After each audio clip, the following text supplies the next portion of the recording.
यहाँहरू सबैलाई नमस्कार। डम्बर क्रिएसन युट्युब च्यानलमा यहाँहरूलाई स्वागत छ। आज मैले शिक्षक सेवा आयोग माध्यमिक तथा आधारभूत तहको लागि 50वटा क्वेसन समावेश गरिएको एउटा सेट लिएर उपस्थित भएको छु। आशा छ तपाईलाई यो भिडियोले तपाईको परीक्षा तयारीमा थप सहयोग पुर्याउन सहयोग गर्नेछ। यदि तपाई यो च्यानलमा नयाँ हुनुहुन्छ भने यस च्यानललाई सब्स्क्राइब गर्न नभुल्नुहोला, साथै नजिकै रहेको बेल आइकनलाई पनि क्लिक गर्नुहोला। सुरु गरौँ आजको विषय। क्वेसन नम्बर 1 मा रहेको छ, सूर्यबाट आएको परावैजनिक किरणलाई नाप्न प्रयोग गरिने यन्त्रलाई के भनिन्छ? क पारहेलियोमिटर, ख फोटोमिटर र त्यसैगरी ग मा हेलियोस्कोप र घ मा पेरिस्कोप। यसको सही उत्तर हो पारहेलियोमिटर। क्वेसन नम्बर 2, विचार गर्नुहोस्, सबैभन्दा लामो अक्षांश रेखा भूमध्य रेखा हो। ख मा सबैभन्दा लामो देशान्तर रेखा प्रधान मध्याह्न रेखा हो। क र ख दुवै ठिक, ख ठिक क बे ठिक, क मात्र ठिक दुवै ठिक। यसको सही उत्तर हो क र ख दुवै ठिक। त्यसैगरी क्वेसन नम्बर 3 मा छ, डोलड्रम लाइन यानि कि कटिबद्ध रेखा कति डिग्रीमा रहेको छ? 5 डिग्री तलमाथि देशान्तर, ख भूमध्य रेखाको 5 डिग्री माथि र 5 डिग्री तल बीचमा, ग 5 डिग्री देखि 25 डिग्री अक्षांश, घ मा प्रधान मध्याह्नको 5 डिग्री माथि र 5 डिग्री तल बीचमा। यसको सही उत्तर हो ख 5 डिग्री। भूमध्य रेखाको 5 डिग्री माथि र 5 डिग्री तलको बीचको लाई कटिबद्ध रेखा भनिन्छ। क्वेसन नम्बर 4, पूर्वदेखि पश्चिमका आधारमा कुन क्रम ठिक छ? कञ्चनजङ्घा, मकालु, सगरमाथा, अन्नपूर्ण र धौलागिरी भएका हिमालहरूको पहिलो क्रम नै यसको सही क्रम हो, पूर्वदेखि पश्चिमसम्मको। त्यसैगरी क्वेसन नम्बर 5 मा, पूर्वमा कञ्चनजङ्घादेखि पश्चिममा लाङटाङसम्म नेपालको बीचमा हिमालको बीचमा बग्ने नदी कुन हो? क महाकाली, ख गण्डकी, ग कर्णाली र घ कोशी। यसको सही उत्तर हो कोशी। त्यसैगरी क्वेसन नम्बर 6 मा, सती प्रथाको अन्त्य कहिले कसका पालामा भएको थियो? क मा 1977 देव शमशेर, ख मा 1977 चन्द्र शमशेर, घ मा 1977 भीम शमशेर र घ मा 1981 चन्द्र शमशेर। यसको सही उत्तर हो 1977 चन्द्र शमशेर। र त्यसैगरी क्वेसन नम्बर 7 मा, शिक्षाका पिता भन्नाले कुन प्रधानमन्त्रीलाई चिनिन्छ? क वीर शमशेर, ख देव शमशेर, ग जुद्ध शमशेर र घ पद्म शमशेर। शिक्षाका पिता भन्नाले देव शमशेरलाई चिनिन्छ। स्कुलका पिता भनेको भए चाहिँ हामी पद्म शमशेरलाई चिन्छौँ। शिक्षाका पिता भनेर देव शमशेरलाई चिनिन्छ। त्यसैगरी क्वेसन नम्बर 8 मा छ, 2077-78 को आर्थिक सर्वेक्षण अनुसार कृषि क्षेत्रको जीडीपी कुल राष्ट्र उत्पादनमा योगदान कति रहेको छ? क 26.4%, ख 26.1%, ग 25.9% र ग 25.8%। यसको सही उत्तर हो घ 25.8%। त्यसैगरी क्वेसन नम्बर 9 मा, नेपालमा निजीकरण गरिएको पहिलो संस्थान कुन हो? क चण्डेश्वरी इटा टेक्सटाइल, ख भ्रिकुटी कागज कारखाना, ग बाँसबारी छाला जुत्ता कारखाना र घ नेपाल टेलिकम। यसको सही उत्तर हो क चण्डेश्वरी इटा टेक्सटाइल। र त्यसैगरी क्वेसन नम्बर 10, ओजोन तह संरक्षणको लागि अन्तर्राष्ट्रिय दिवस कहिले मनाइन्छ? सेप्टेम्बर 16, अक्टोबर 16, सेप्टेम्बर 17 र सेप्टेम्बर 21। यसको सही उत्तर हो क September 16। Genius is 1% talent and 99% hard work भनी व्याख्या गर्ने वैज्ञानिक को हुन्? क माइकल फराडे, ख अल्बर्ट आइन्स्टाइन, ग आइज्याक न्युटन र घ जोन डाल्टन। यसको सही उत्तर हो अल्बर्ट आइन्स्टाइन। ख। क्वेसन नम्बर 12 सारको लोगो कसले बनाएका हुन्? क दीपकराज जोशी, ख टेक वीर मुखिया, ग शैलेन्द्र महर्जन, घ रत्नालाल तुलाधर। र यसको सही उत्तर हो ग शैलेन्द्र महर्जन। र त्यसैगरी क्वेसन नम्बर 13 एसियाली विकास बैङ्कको प्रधान कार्यालय कहाँ रहेको छ? क बेइजिङ चीन, ख साङ्घाई चीन, ग सेन्डाई जापान, घ मनिला फिलिपिन्स। यसको सही उत्तर हो घको मनिला फिलिपिन्स। त्यसैगरी क्वेसन नम्बर 14 टोकियो ओलम्पिकमा सबैभन्दा बढी पदक जित्ने राष्ट्र कुन हो? क अमेरिका, ख चीन, ग जापान र घ बेलायत। यसको सही उत्तर हो क अमेरिका। क्वेसन नम्बर 15 चीनले एक दम्पति 3 सन्तान नीति कहिले लिएको हो? क सन् 2020 मे 31, ख सन् 2021 मे 30, ग सन् 2021 मे 31, घ सन् 2021। र यसको सही उत्तर हो ग सन् 2021 मे 31। क्वेसन नम्बर 16 पृथ्वीको भूमध्य रेखीय व्यास कति रहेको छ? पृथ्वीको भूमध्य रेखीय व्यास कति रहेको छ? क 12,714 किमी, ख 12,756 किमी, ग 12,716 किमी र घ 3,570 किमी। यसको सही उत्तर हो ख 12,756 किमी। क्वेसन नम्बर 17 रेड पाण्डाका लागि प्रख्यात राष्ट्रिय निकुञ्ज कुन हो? क लाङटाङ, ख बर्दिया, ग चितवन र घ सगरमाथा। यसको सही उत्तर हो क लाङटाङ। क्वेसन नम्बर 18 राउटे समुदायमा बोलिने भाषालाई के भनिन्छ? राउटे समुदायमा बोलिने भाषालाई के भनिन्छ? क खाम्ची, ख मानबहादुर, ग खाम्जी र घ खाँडो। यसको सही उत्तर हो खाम्ची, ग खाम्ची। राउटे समुदायमा बोलिने भाषालाई खाम्ची भनिन्छ भने चेपाङको लागि खाम्जी भनिन्छ भने चेपाङ समुदायमा बोल्ने भाषालाई चाहिँ खाम्ची भनेर भनिन्छ। च र ज को मात्रै फरक छ यहाँ। त्यसैगरी क्वेसन नम्बर 19 कुन जोडा गलत छ? सन्दकपुर झापा, इन्द्र सरोवर मकवानपुर, पञ्चासे कास्की, भातगाउँ भक्तपुर। क को जोडा गलत रहेको छ। त्यसैगरी क्वेसन नम्बर 20 2077 सालको मदन पुरस्कार कसले प्राप्त गर्यो? यो भर्खरको समसामयिक पनि हो। क कृष्ण अविरल, ख भैगिराज इनाम, ग प्रभा बराल, घ कुमार नगरकोटी। यसको सही उत्तर हो ख भैगिराज इनाम।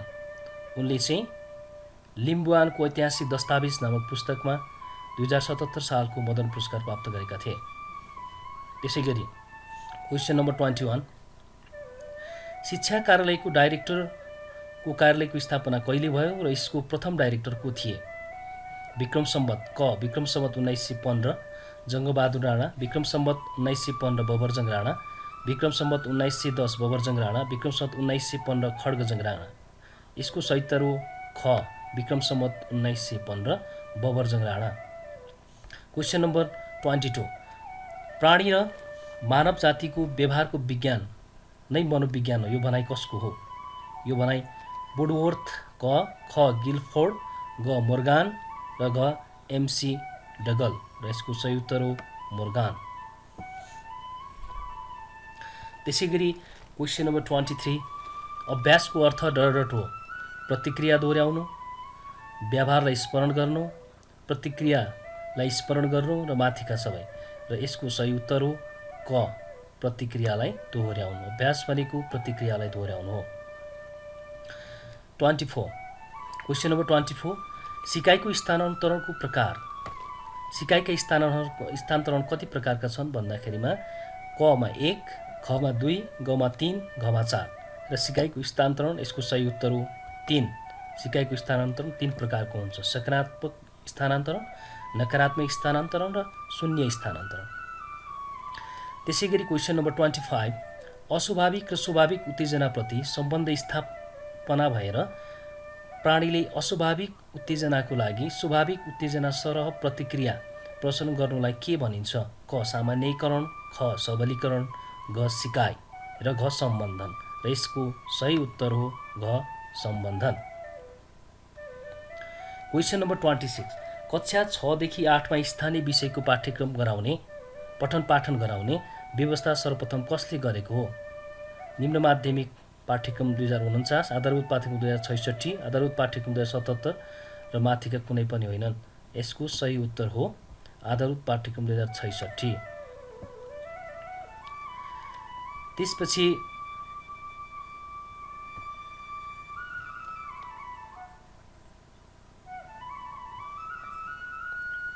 क्वेसन नम्बर 27, सिकारको बुद्धि, क्षमता, पहिचान, चिन्तनको सोचाइ प्रक्रियाहरूको अभ्यासद्वारा जानकारी गर्ने व्यवहारिक एवं विशिष्ट क्षेत्रलाई कुन क्षेत्रका उद्देश्य भनिन्छ? सिकारुहरूको बुद्धि, क्षमता, पहिचान र चिन्तनको सोचाइ प्रक्रियाहरूको अभ्यासद्वारा जानकारी गर्ने व्यवहारिक एवं विशिष्ट क्षेत्रलाई कुन क्षेत्रका उद्देश्य भनेर मानिन्छ भने यो संज्ञानात्मक क्षेत्र, प्रभावी क्षेत्र, मनोक्रियात्मक क्षेत्र र भावनात्मक क्षेत्र र यसको सही उत्तर हो संज्ञानात्मक क्षेत्र। क्वेसन नम्बर 28, प्रौढहरूको शिक्षण पद्धतिलाई पेडागोजीको सट्टामा एन्ड्रागोजी कसले नामाकरण गरेका हुन्? प्रौढहरूको शिक्षण पद्धतिलाई पेडागोजीको सट्टामा एन्ड्रागोजीको नामाकरण कसले गरेका हुन्? क पाउलो फ्रेरे, ख मार्कस नोल्स, ग सोक्रेट्स, घ इभान इलिच। यसको सही उत्तर हो ख मार्कस नोल्स। क्वेसन नम्बर 29, वार्षिक शैक्षणिक योजना कस्तो योजना हो? क विद्यालयको वार्षिक क्रियाकलापको योजना, ख एउटा शिक्षकले आफू पढाउने विषयहरूको लागि बनाएको 1 वर्षको योजना, ग कक्षागत शिक्षण योजना, घ कुनै एक विषयको 1 शैक्षिक सत्र भरिमा शिक्षण गर्नका लागि बनाइएको योजना। यसको सही उत्तर हो घ कुनै एक विषयको 1 शैक्षिक सत्र भरिमा शिक्षण गर्नका लागि बनाइएको योजना हो।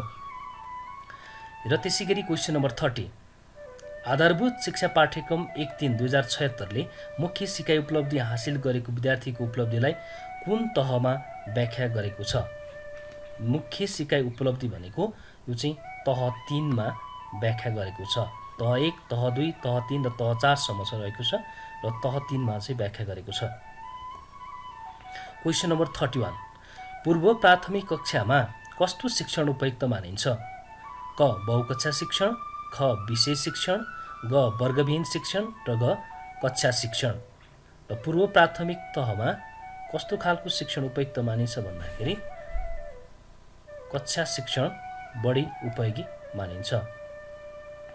क्वेसन नम्बर 32, कार्यमूलक अनुसन्धानको प्रयोग किन गरिन्छ? स्थानीय तहका समस्या समाधान गर्न, क खमा सिद्धान्त निर्माण गर्न, ग सिद्धान्तलाई सामान्यीकरण गर्न, घ अनुसन्धानको वैधता स्थापित गर्न। र कार्यमूलक अनुसन्धान गर्नुको प्रयोग भनेको चाहिँ प्रमुख प्रयोग भनेको स्थानीय तहका समस्याहरू के गर्न समाधान गर्न। अब यहाँ अलिकति आइक्यू सम्बन्धी क्वेसन आएको छ। क्वेसन नम्बर 33, दिएका चित्रमा छुटेको भाग पछाडि दिएको विकल्पहरू एबीसीडी अथवा क ख ग घ छ मध्ये कुन बाटो पुरा हुन्छ पत्ता लगाउनुहोस्। अब यहाँ एउटा चित्र दिएको छ। अब यो चित्रमा चाहिँ यो भागलाई हामीले के गर्नुपर्नेछ पत्ता लगाउनु पर्नेछ। यो भागलाई पत्ता लगाउनु पर्नेछ। अब हेर यो भागलाई पत्ता लगाउँदाखेरि यो चित्रको अनुसार देखाएको फूल जस्तो चित्र छ। यो कुनातिर तेर्सिएको हुनु पर्थ्यो चित्र, यो कुनातिर तेर्सिएको हुनु पर्थ्यो, यो पनि यो कुनातिर तेर्सिएको हुनु पर्थ्यो हैन। त्यही भएर यो दुईटा अप्सन डाइरेक्ट हामीले के गर्न सक्छौं इन्टु गर्न सक्छौं। अब त्यस पछाडि हामी यो र योमा हेरौं, यस र यसमा हेरौं। अब दुईटै ठिक छ, कुनातिर तेर्सिएकै छ, तर कुनाबाट हेर्ने हो भने कुनाबाट यो प्रत्येक चित्रको हेर्ने हो भने कुनाबाट जाँदाखेरि चाहिँ लेफ्ट साइडमा चाहिँ यो ब्ल्याक चाहिँ लेफ्ट साइडमा छ। यो ब्ल्याक कलर चाहिँ छ नि जुन यो ब्ल्याक कलर चाहिँ कुनाबाट जहिले पनि लेफ्ट साइडमा छ। त्यही कारणले हेर्दाखेरि यो कुनाबाट यो ब्ल्याक कलर हेर्ने हो भने यो कुनाबाट यो राइट साइडमा भयो, यो राइट साइडमा छ भनेपछि यो भनेको के छ लेफ्ट साइडमा छ। यो ब्ल्याक कलर चाहिँ यो जुन ब्ल्याक कलर छ यो चाहिँ के लेफ्ट साइडमा छ। कहाँबाट? यो कुनाबाट। त्यही भएर यसको सही एन्सर हुन्छ यो अप्सन ख हुन्छ है त। त्यस पछाडि क्वेसन नम्बर 34 KAHALIMA शब्दका अक्षरहरूलाई पुनर्गठित गरेर एउटा नदीको नाम बन्छ भन्ने उक्त नदीको पहिलो र अन्तिम अक्षर कुन हो? यो पनि जीकेसँग छ सम्बन्धित, आइक्यूसँग सम्बन्धित प्रश्न छ। अब यसलाई मिलाउँदाखेरि चाहिँ सर हेर्दाखेरि महाकाली भन्दो रहेछ। महाकालीको पहिलो अक्षर भनेको याम हो, अन्तिम अक्षर भनेको के हो? आई हो। अप्सन क सही करेक्ट एन्सर। क्वेसन नम्बर 35 मा छ ए र बी, यो टाइम एन्ड ओरको क्वेसन हो। ए र बीले कुनै काम 6 र 12 दिनमा गर्न सक्छन्। दुवैले मिलेर काम सुरु गरे र 3 दिन पछाडि एले काम छोड्छ भने पुरै काम सक्न कति दिन लाग्छ होला भन्ने कुरा भयो। यहाँ हेरौँ हामीले एले पनि उक्त काम गर्न कति दिन लाउँदो रहेछ? 6 दिन लाउँदो रहेछ भनेपछि बीले कति दिन लाउँदो रहेछ? 12 दिन लाउँदो रहेछ। अब हामीले 6 र 12 को चाहिँ हामीले लसा निकाल्नु पर्यो। 6 र 12 को के गर्नु पर्यो? लसा निकाल्नु पर्यो। 6 र 12 को लसा भनेको यो 12 हुन्छ। यो 12 भनेको चाहिँ त्यो टोटल काम गर्नुपर्ने अवस्था। अब 12 लाई 6 ले कतिचोटि भाग खान्छ भने 6 दुना 12, यो 6 दुना 12। त्यस पछाडि 12 लाई कतिचोटि भाग खान्छ? 12 एकान 12 भयो। अब यो चाहिँ ए को क्यापेसिटी, ए ले 1 दिनमा 2 दिन गर्न सक्छ, बी ले 1 दिनमा कति दिन काम गर्न सक्छ? 1 दिन गर्न सक्छ भनेपछि ए प्लस बी ले, यो ए प्लस बी भनौँ, यो चाहिँ ए र प्लस यो ए प्लस बी ले चाहिँ 1 दिनमा कति काम गर्दो रहेछ भने 3 दिन। अब हेर्नुहोस् यहाँ 6 दिन र 12 दिन भनेको छ। 12 दिन, त्यस पछाडि दुवै काम मिलेर कति दिन काम गरे? 3 दिन काम गरे भनेपछि ए प्लस बीले 1 दिनमा 3 दिन काम गर्छन् भनेपछि उनीहरूले कति दिन काम गरे? 3 दिनमा भनेपछि उनीहरूले ए प्लस बीले कति काम गरिसके भन्दाखेरि 9 काम गरिसके। यहाँ हो 9 काम गरिसके। अब बाँकी काम कति छ? जम्मा काम 12 काम थियो, बाँकी 9 दिन भइसक्यो। अब यहाँ गर्दा यसबाट कति घटाउँदाखेरि यसबाट 12 जम्मा 12 कामबाट 9 घटायो भने अब यहाँ कति काम बाँकी छ? 3 काम बाँकी छ। अब 3 काम चाहिँ कसले गर्छ भन्दाखेरिमा एले काम छोड्छ भने पुरै काम सक्न कति? 3 काम चाहिँ कसले गर्छ भने यो 3 काम चाहिँ के कसले गर्दो रहेछ? बीले गर्दो रहेछ। हेर्नुहोस् है, अब 3 काम चाहिँ कसले गर्छ? बीले गर्दो रहेछ। ल अब बाँकी काम 3 काम छ। बीले 1 दिनमा कति काम गर्न सक्छ? 1 काम गर्न सक्छ भने 3 काम गर्न कति दिन लाग्छ? 3 दिन लाग्न सक्छ यसलाई भनेपछि त्यो 3 दिन प्लस अगाडिको कति दिन थियो? 2 जना मिलेर गरेको काम 3 दिन, यो 3 दिन मिलेर यसको जम्मा कति दिन लाग्ने भयो त भन्दाखेरि 6 दिन लाग्ने भयो र यसको सही एन्सर हो यो 6 दिन। दुईटै मिलेर ए र बीले 3 दिनमा काम गर्न सक्दा रहेछ, 9 दिन काम हुँदो रहेछ। बाँकी काम भयो 3 भाग काम भयो, 1 दिनमा 1 भाग काम गर्न सक्दो रहेछ भने 3 दिन लाग्दो रहेछ बीलाई र जम्मा काम कति दिनमा? 6 दिनमा सकिने रहेछ है त। र त्यसै गरी अब त्यसपछि क्वेसन नम्बर 36 मा जाउँ। क्वेसन नम्बर 36 मा नमिल्ने चित्र यहाँ अड एन्ड आउट छ। अब यहाँ सर हेर्दाखेरि पनि यहाँ सबै क्लकवाइज देखिन्छ, यो पनि क्लकवाइज देखिन्छ, यो यता क्लकवाइज देखिन्छ, यो पनि यहाँ क्लकवाइज देखिन्छ, क्लकवाइज चित्र देखिन्छ है। यो पनि क्लकवाइज नै छ र यो पनि क्लकवाइज नै छ। त्यस पछाडि यो पनि हेरौँ त क्लकवाइज डिरेक्सनमै छ यो पनि, तर यहाँ हेर्नुहोस् त यो चाहिँ के छ एन्टी क्लकवाइज डिरेक्सनमा छ। यहाँ एन्टी क्लकवाइज भनेपछि अड एन्ड आउट नमिल्ने चित्र कुन भयो, यो 5 को चाहिँ के भयो नमिल्ने चित्र भयो। त्यसै गरी क्वेसन नम्बर 37 मा फाइन्ड द मिसिङ नम्बर, यहाँ हराएको नम्बर खोज्ने। अब 6, 8, 10, 12 छ हेर्नुहोस् है यहाँ।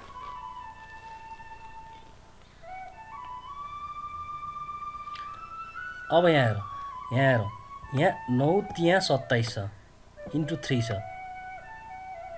9 त्यहाँ 27, 9 छका 54 इन्टु 6, यहाँ इन्टु 6, यहाँ 3 को यो 3 को दोब्बर छ, यहाँ चाहिँ 3 को दोब्बर 9 छका 54, यहाँ पनि इन्टु यहाँ 3 छ हैन, यहाँ पनि के हुनु पर्यो इन्टु 6 हुनु पर्यो। ल यहाँ पनि इन्टु कति हुनु पर्यो 3 हुनु पर्यो। त्यस पछाडि यहाँ पनि इन्टु कति हुनु पर्यो 6 हुनु पर्यो है त। ल 7 त्यहाँ 21, 21 चाहिँ यसको सही उत्तर हो। 7 त्यहाँ 21, यो माथिको अप्सन मिस्टेक राखिएको छ, सरी।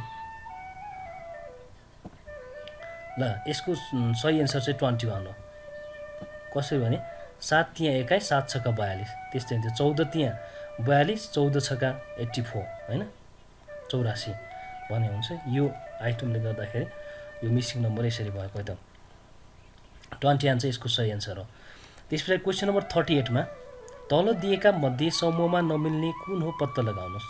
ल यहाँ देखिन्छ, यहाँ अप्सन ए मा छ सम्मेलन, अप्सन क मा सम्मेलन, ख मा जात्रा, ग मा उत्सव, घ मा बेला छ। अब यहाँ हेरौँ कुन मिल्दैन होला। सर हेर्दाखेरि उस्तै देखिन्छ, तर यो जात्रा चाहिँ यो संस्कार संस्कृतिसँग रीतिरिवाजसँग सम्बन्धित कुरा भयो, तर अरू चाहिँ त्योभन्दा बाहिरको कुरा भयो, यो आयोजनाहरू जस्तो पर्ने भयो। त्यही भएर यो अड एन्ड आउट भन्छ, यसो जात्रा मिल्दैन है त। क्वेसन नम्बर 39 दिएका चित्रहरूको क्रमको आधारमा राखिएको हुन्छ, त्यसलाई आधार मानेर दिएका विकल्पहरूमध्ये एउटा सही विकल्प छनौट गर्नुहोस्। यो पनि एउटा फिगर सिरिज छ। फिगर सिरिजमा हेर्दाखेरि यहाँ हेर्नुहोस्, यहाँ यो पहिलोमा सबै सिधा छ, दोस्रोमा पहिलो बाङ्गिएको छ, तेस्रोमा यो दोस्रो बाङ्गियो, दोस्रो राइट साइडतिर माथितिर बाङ्गियो, र यो चौथोमा अब त्यो हेर्दै जाउँ, चौथोमा तेस्रो बाङ्गियो, पाँचौँमा यो चौथो बाङ्गियो मास्तिर। अब कुन बाङ्गिनु पर्ने होला। अब पालो भनेको यसको बाङ्गिने होइन, यसको चाहिँ बाङ्गिने पालो हो नि त। अब यो बाङ्गिने पालो भनेपछि यसमा बाङ्गिएको छ मास्तिर, यसमा बाङ्गिएको छ, यसमा बाङ्गिएको छ। अब यो चाहिँ डाइरेक्ट इन्टु भइहाल्यो। अब यहाँ हेरौँ, अब यो बाङ्गिसके पछाडि यो पछाडिको पनि त बाङ्गिनु पर्यो नि, अपोजिट साइडमा बाङ्गिँदै आएको छ नि त यहाँ। त्यो भयो, त्यसको ठिक पछाडि पनि के हुँदै आएको छ अपोजिट साइडमा, भनेपछि यो पनि भएन, यो बाङ्गिएको छैन यी, त्यही भएर यो भएन। अब यहाँ हेरौँ, यो पनि त्यसको पछाडि बाङ्गिएको छैन, यो पनि भएन। अब यो यतातिर बाङ्गियो, यो मासतिर बाङ्गिनु पर्थ्यो, त्यही भएर यो पनि के भएन। अब सही एन्सर भनेको के हो 5 को होला। त्यसपछि क्वेसन नम्बर 40 0.125 लाई भिन्नमा लैजाँदा कति हुन्छ। 0.125 लाई भिन्नमा लाने, अब 125 लेख्ने माथि, अब त्यस पछाडि डिभाइड गर्ने, अब दशमलव ठाउँमा 1 राख्ने, पछाडि कतिवटा राख्ने, जतिवटा शून्य छ, जतिवटा अङ्क छ त्यतिवटा दशमलव राख्ने। अब यसलाई काट्दै जाँदाखेरि यसको एन्सर चाहिँ कति आउँछ भने 1/8। ल 1/8, 1/8 चाहिँ यसको के हुन्छ सही एन्सर हुन्छ। त्यसपछि क्वेसन नम्बर 41 मा जङ्क इमेल जङ्क इमेललाई अर्को भाषामा के भनिन्छ भन्ने छ। यो चाहिँ जङ्क इमेललाई क स्पाम, ख स्पुफ, स्निफर र स्पोन। यसको सही उत्तर हो स्पाम। जङ्क इमेल हामीलाई जस्तो इमेल चलाउँदा कम्प्युटरमा हामीलाई जस्तो भेरिफाइड नभएको भाइरसहरू आउन सक्ने इमेलहरू चाहिँ स्पाममा गएर बस्छ, इनबक्समा आउँदैन, त्यसलाई चाहिँ जङ्क इमेल पनि भन्छौँ हामी। र यसलाई चाहिँ जङ्क इमेल अर्को भाषामा स्पाम पनि भनेर भनिन्छ। ल 24 क्वेसन नम्बर 42 मा एन्टिभाइरस सफ्टवेयर देखाएका मध्ये कुन होइन?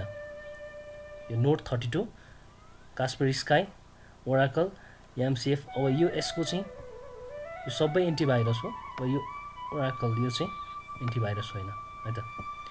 त्यसै क्वेसन नम्बर 43 मा विद्यालयको हरेक वर्ष स्कुल लेभल इआइएमएस अथवा EIMS information integrated education management information system IMIS छ, तथ्याङ्क अपडेट गरी कसरी प्रेषित गरिन्छ भने स्थानीय तहमा पठाउने, अनलाइनमा आफू अपलोड गर्ने, इमेल मार्फत इकाइमा पठाउने, माथिका सबै। अब हुन त यसो हेर्दाखेरि हामीले सबै काम पनि गर्न सक्छौँ, माथिका सबै पनि हुनसक्छ। तर यहाँ कुन चाहिँ बेस्ट हुनसक्छ भने अब अहिले त सूचना मैत्री विद्यालय बनाउने, प्रविधि मैत्री विद्यालय बनाउने भनेपछि यो अनलाइनबाट आफै अपलोड गर्ने चाहिँ यो अप्सन चाहिँ अप्सनहरूमध्येको बेस्ट अप्सन हो।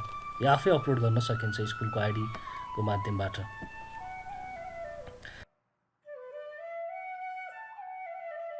दुई 2066 देखि 72 ले शिक्षा, सूचना तथा सञ्चार प्रविधिको प्रयोगमा कस्तो व्यवस्था गरेको छ?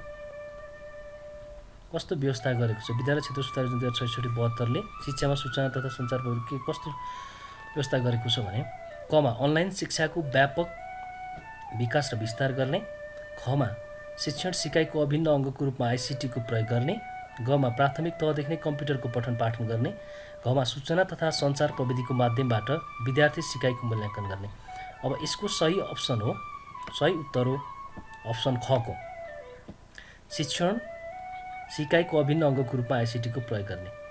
त्यसै क्वेसन नम्बर 45 शिक्षा ऐन 2028 संशोधन सहित अनुसार राष्ट्रिय परीक्षा बोर्डमा कति सदस्य हुने व्यवस्था रहेको छ? यो हजुरहरूलाई थाहा नै छ, यो भनेको 13 सदस्य हो। राष्ट्रिय परीक्षा बोर्ड 13 सदस्य हुने व्यवस्था रहेको छ। क्वेसन नम्बर 46 मा कुनै व्यक्तिले कम्प्युटरको धनी अथवा जिम्मेवार व्यक्तिलाई कुनै अख्तियारी नलिई सो कम्प्युटरको प्रयोग गर्ने कार्य कुन अपराध अन्तर्गत पर्दछ? क विद्युतीय स्वरूपमा गैरकानुनी रूपमा कुरा प्रकाशन गर्ने, गोपनीयता भङ्ग गर्ने, कम्प्युटर सामग्रीमा अनाधिकृत पहुँच र कम्प्युटर र जालसाजी गर्ने। यसको सही उत्तर हो ग को कम्प्युटर सामग्रीमा अनाधिकृत पहुँच गर्ने। त्यसै क्वेसन नम्बर 47 मा नेपालको संविधान 2072 को धारा 31 मा कुन हकको व्यवस्था गरिएको छ? क सम्पत्तिको हक, ख शिक्षा सम्बन्धी हक, ग यातना विरुद्धको हक, ग धार्मिक स्वतन्त्रता विरुद्धको हक। यसको सही उत्तर हो, यहाँलाई थाहा नै छ, यो शिक्षा सम्बन्धी हक। क्वेसन नम्बर 48 मा शिक्षा नियमावली 2059 संशोधन सहित अनुसार विद्यालय व्यवस्थापन समितिको अध्यक्ष र सदस्य हुन कति वर्ष पुरा भएको हुनुपर्ने व्यवस्था छ? विद्यालय व्यवस्थापन समितिको अध्यक्ष हुनको लागि शिक्षा नियमावली अनुसार 25 वर्ष उमेर पुरा भएको हुनुपर्दछ। र त्यस पछाडि कस्तो व्यक्ति शिक्षक पदका लागि उम्मेदवार हुन सक्दैन? क 35 वर्ष उमेर पुरा भएको, ख भविष्यमा सरकारी सेवाका लागि अयोग्य नठहरिने गरी सेवाबाट बर्खास्त गरिएको, ग 18 वर्ष उमेर पुरा भएको, घ अध्यापन अनुमति पत्र नलिएको। अब 35 वर्ष भनेपछि यो हुँदै होइन, उम्मेदवार हुन सक्दैन। यो उम्मेदवार हुन सक्छ किनभने उमेर हद कति वर्ष छ? शिक्षक हुने उमेर हद 40 वर्ष छ, त्यही भएको कारणले गर्दा अब यहाँ अयोग्य नठहरिने गरी भनेर भन्यो। अयोग्य नठहरिने भनेपछि पछाडि यो पनि हुनसक्छ। 18 वर्ष उमेर पुरा भएको यो हुनै सक्छ जन यो भनेपछि अध्यापन अनुमति पत्र नलिएको व्यक्ति शिक्षक पदका लागि उम्मेदवार हुन सक्दैन। त्यसै गरी क्वेसन नम्बर 50 मा स्थानीय सरकार सञ्चालन 2074 अनुसार गाउँ र नगरको शिक्षा सम्बन्धी कार्यमा दिएका बहुमत कुन पर्दैन? गाउँपालिका अथवा नगरपालिकाको शिक्षा सम्बन्धी कार्यमा कुन पर्दैन भन्दा कबा भनेको छ आधारभूत शिक्षाको सक्षमता निर्धारण, त्यस पछाडि स्थानीय पाठ्यपुस्तक र वाचनालयको सञ्चालन, गमा छ माध्यमिक तहसम्मको शैक्षिक कार्यक्रमको समन्वय र नियमन, घमा छ शिक्षक र कर्मचारीको तालिम र क्षमता विकास। अब यो सबै कुरा छ, तर स्थानीय सरकार सञ्चालन ऐनसँग सम्बन्धित गाउँपालिका र नगरपालिकाको कार्यमा यो आधारभूत कक्षाको समकक्षता निर्धारण यो चाहिँ समावेश गरिएको छैन। हस् त, यहाँहरूलाई धन्यवाद। आगामी दिनमा फेरि पनि यस्तै सेट टु भिडियो लिएर उपस्थित हुनेछु। आजको लागि बिदा दिनुहोस्। नमस्ते।